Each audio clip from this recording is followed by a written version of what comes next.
साथ साथ जिस तरह से ग्रीन टेक्नोलॉजी, हरित ऊर्जा को लेकर और तमाम अन्य क्षेत्रों में बढ़ा है, उसको आपको समझाते हैं और रुख करेंगे सीधे अपने साथी मुकुल का।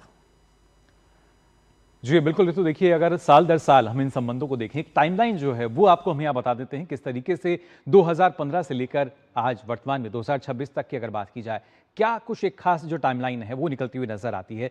सबसे पहले अगर हम बात करते हैं 2015 की, तो 34 वर्षों बाद भारतीय प्रधानमंत्री की ऐतिहासिक यात्रा हुई थी यूएई की। 34 वर्षों बाद की देखिए यात्रा थी, इसलिए और ज्यादा महत्वपूर्ण हो जाती है। 2015 की अगर बात की जाए तो कॉम्प्रिहेंसिव स्ट्रेटेजिक पार्टनरशिप का जो दर्जा है वो यहाँ पर हमने देखा था किस तरीके से मिला था, और वहीं से एक महत्वपूर्ण साझेदारी जो है और मजबूत होती हुई हमें नजर आई थी। इसके साथ साथ 2017 की अगर बात करें तो क्राउन प्रिंस जो है भारत के गणतंत्र दिवस समारोह में मुख्य अतिथि के तौर पर यहाँ पर हमारे देश में आए थे और मुख्य अतिथि बने थे गणतंत्र दिवस समारोह के। तो उसके जरिए हमने बताया कि कैसे जो डिप्लोमेसी है वो नजर आती है। 2017 में ही अगर हम बात करते हैं तो रक्षा, आतंकवाद रोधी सहयोग और साइबर सुरक्षा पर अहम समझौते जो हैं वो दोनों देशों के बीच होते हुए यहाँ नजर आए थे कि कैसे एक रणनीतिक साझेदारी जो है अलग अलग क्षेत्रों में विकास के लिए काम करती हुई नजर आ सकती है, और ये तमाम वो अहम क्षेत्र थे। 2018 की अगर बात की जाए तो भारत के मंगलुरु रणनीतिक तेल भंडार में भी निवेश किया गया। आपको बता दें, Abu Dhabi national oil company की अगर बात की जाए उसके द्वारा ये निवेश जो है किया गया था, जो कि आज के समय में बहुत ही उपयोगी भी साबित हो रहा है।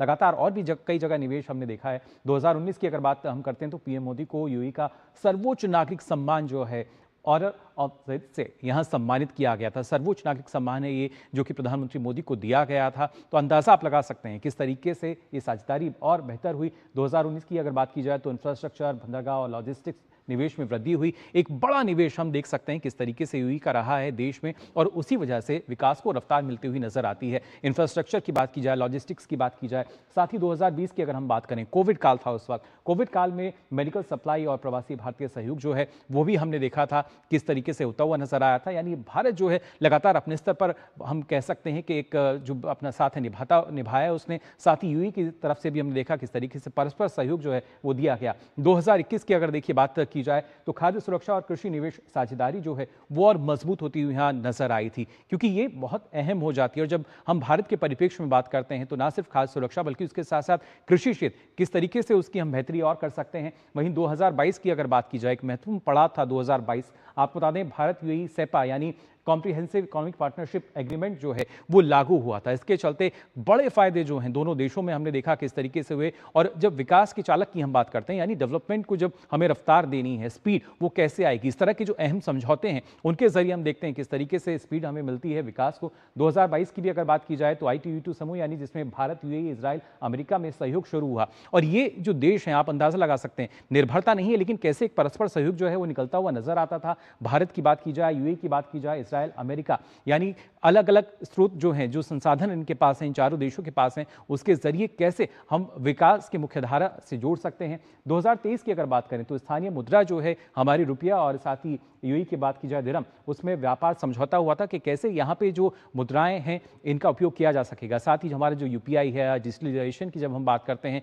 वो भी वहाँ पर हम देख सकते हैं यूएई में किस तरीके से उसका उपयोग किया जाता है, कैसे उसको बढ़ावा दिया गया। 2023 में ही आपको बता दें COP28 में भारत यूएई हरित ऊर्जा सहयोग पर जोर दिया गया, जहां पर इसका आयोजन किया गया था। यानी कैसे जब हम ग्रीन एनर्जी की आज के समय में बात करते हैं वो महत्वपूर्ण हो जाती है, और भारत यूएई दोनों इस पर भी हम कह सकते हैं एक मत नजर आए थे यहाँ पर। 2024 की अगर हम बात करते हैं तो आपको बता दें एआई, सेमीकंडक्टर और हाईटेक क्षेत्रों में साझेदारी का विस्तार हुआ, और इसी में इन क्षेत्रों में जो निवेश है वो हमने देखा किस तरीके से बड़े पैमाने पर नजर आया। इसके साथ साथ भारत की तरफ से अगर हम बात करते हैं वर्कफोर्स की, वो हमें बड़ा नजर आता है।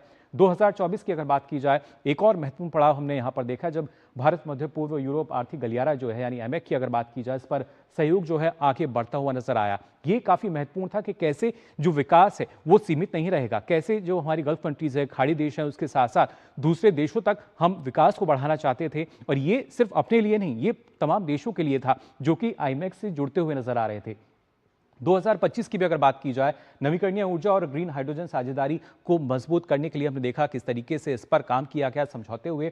रिन्यूएबल एनर्जी और जब ग्रीन हाइड्रोजन की हम बात कर रहे हैं, यानी वैकल्पिक स्रोतों को जब हम देखते हैं, और आज के परिप्रेक्ष्य को देखते हुए और भी ज्यादा महत्वपूर्ण हो जाता है कि किस तरीके से जब ऊर्जा संकट हमारे सामने होता है तो कैसे हम उसको, अपनी ऊर्जा को और सुरक्षित कर सकते हैं। 2026 की अगर हम बात करते हैं तो ऊर्जा के साथ टेक्नोलॉजी, रक्षा और वैश्विक रणनीतिक साझेदार जो है वो हमने देखा किस तरीके से भारत और यूएई जो हैं बनते नजर आए थे। तो ये आपको टाइमलाइन हमने बताई कि कैसे साल दर साल दोनों देशों के बीच जो संबंध हैं और प्रगाढ़ होते हुए नजर आए हैं। लेकिन इसके साथ साथ हमने देखा था कि कैसे दोनों देशों का साथ जो है, परस्पर सहयोग जो है, वो इसलिए भी है कि दोनों देशों में शांति सुरक्षा जो है वो भी स्थापित कर सकें। उसके लिए भी कुछ नए हमने देखा था जो अहम आयाम थे, उस तरफ जो बातचीत है आगे बढ़ती नजर आई थी। लेकिन अब जो ये यात्रा है इसमें क्या कुछ खास निकल कर आएगा, इसके अपडेट लगातार आप तक पहुंचाएंगे। और यहाँ पर आइए एक बार फिर वापस रुक कर लेते हैं ऋतु का।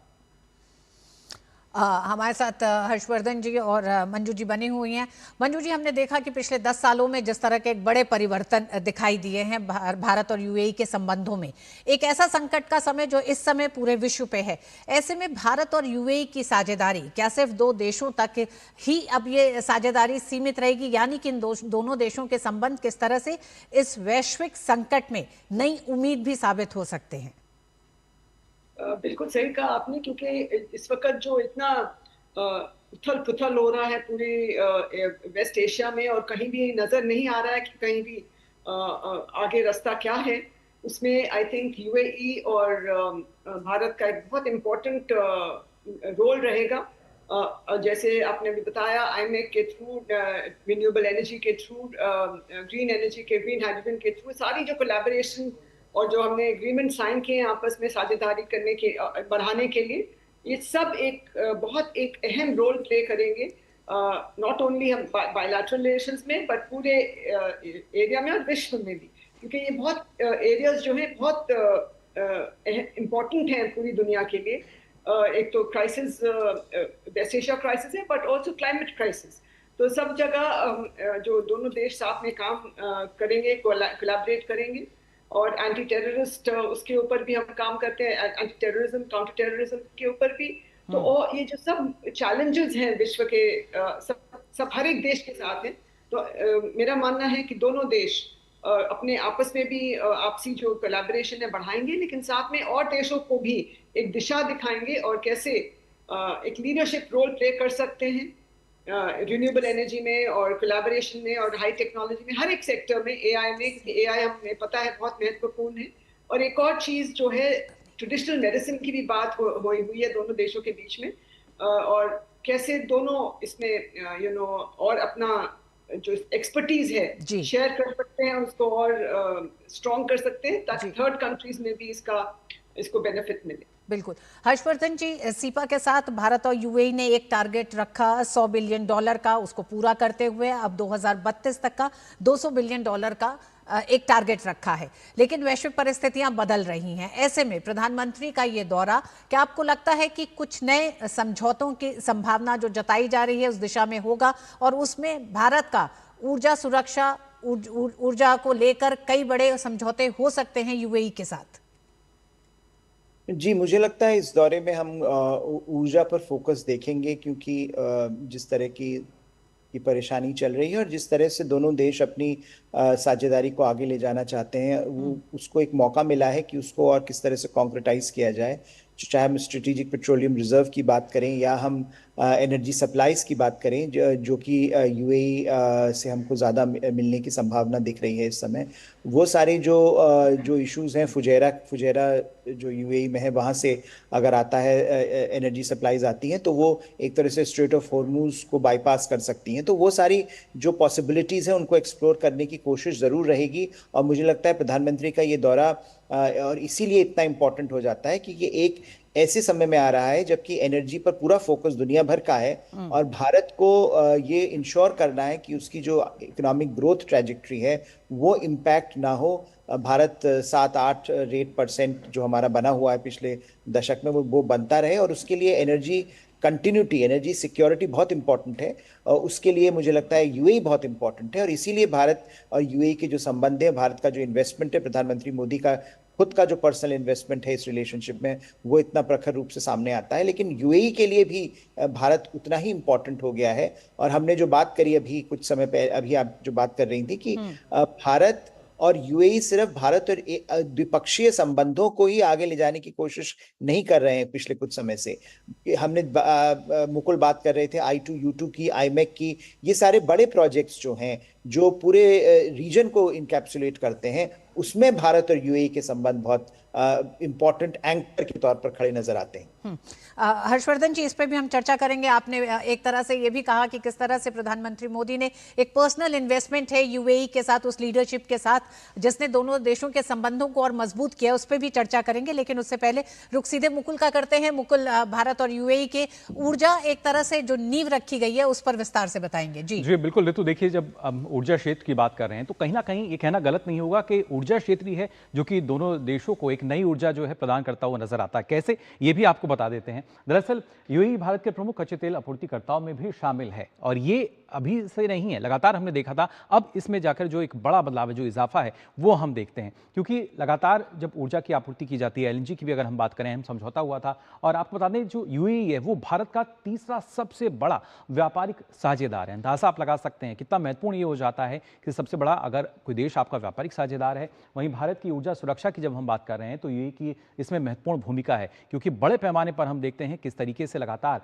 जो यूएई है उसके चलते वहां पर जो हम कह रहे हैं ऊर्जा सुरक्षा कैसे सुनिश्चित कर पाते हैं। साथ ही खाड़ी क्षेत्र की जब हम बात कर रहे हैं तो यहाँ पर निकटता के चलते जो तेल आपूर्ति है वो आसान और तेज हो जाती है। ये अपने आप में काफी महत्वपूर्ण है और इसमें जो बचत है देखिए उसकी भी संभावना बताई जाती है, क्योंकि निकटता है, जो डिस्टेंस है वो कम हो जाता है।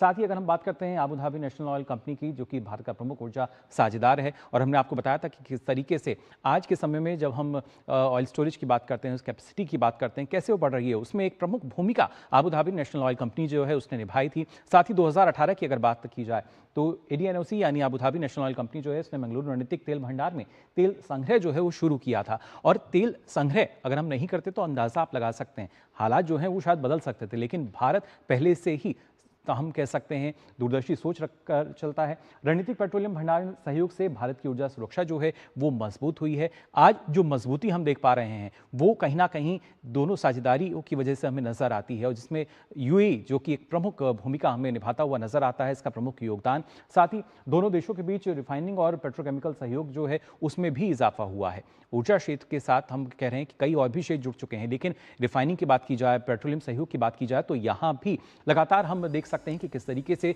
ये जो सहयोग है ये लगातार बढ़ता हुआ नजर आता है। और यही वजह है ये जो व्यापारिक साझेदारी है हमारी कैसे वो बढ़ रही है। वहीं ऊर्जा क्षेत्र की अगर हम बात करें तो अरबों डॉलर के निवेश समझौते जो हैं वो हमें यहाँ देखने को मिलते हैं। 2026 में ही अगर हम बात करते हैं तो एलएनजी का जो हमने देखा था किस तरीके से जो अहम समझौता है वो यहाँ पर हुआ था, जिसके चलते ना सिर्फ निवेश बल्कि किस तरह का इंफ्रास्ट्रक्चर हमें तैयार करना होगा। वहीं भारत यूएई सेपा की अगर हम बात करते हैं तो उसके बाद ऊर्जा व्यापार को एक नई गति मिली है, यानी कॉम्प्रिहेंसिव इकोनॉमिक जब एग्रीमेंट की हम बात करते हैं तो उसके चलते हमने देखा था कि किस तरीके से इस पूरे क्षेत्र को एक नई गति मिली थी। और ऐसे में ये गति सिर्फ वहीं तक सीमित नहीं बल्कि आज इसके जो परिणाम हैं वो हमारे सामने आ रहे हैं। कैसे भारत का जब हम ऊर्जा सुरक्षा की बात करते हैं उस लिहाज से महत्वपूर्ण हो जाता है, और इसके साथ साथ और भी तमाम जो प्रावधान हम सेपा में रखे गए थे उनका बड़ा लाभ जो है वो दोनों देशों को यहाँ मिलता हुआ नजर आता है। और उसी वजह से अगर हम देखते हैं तो ऊर्जा की बात की जाए या गैर पेट्रोलियम जो उत्पाद हैं उनकी हम बात करें, तमाम व्यापार में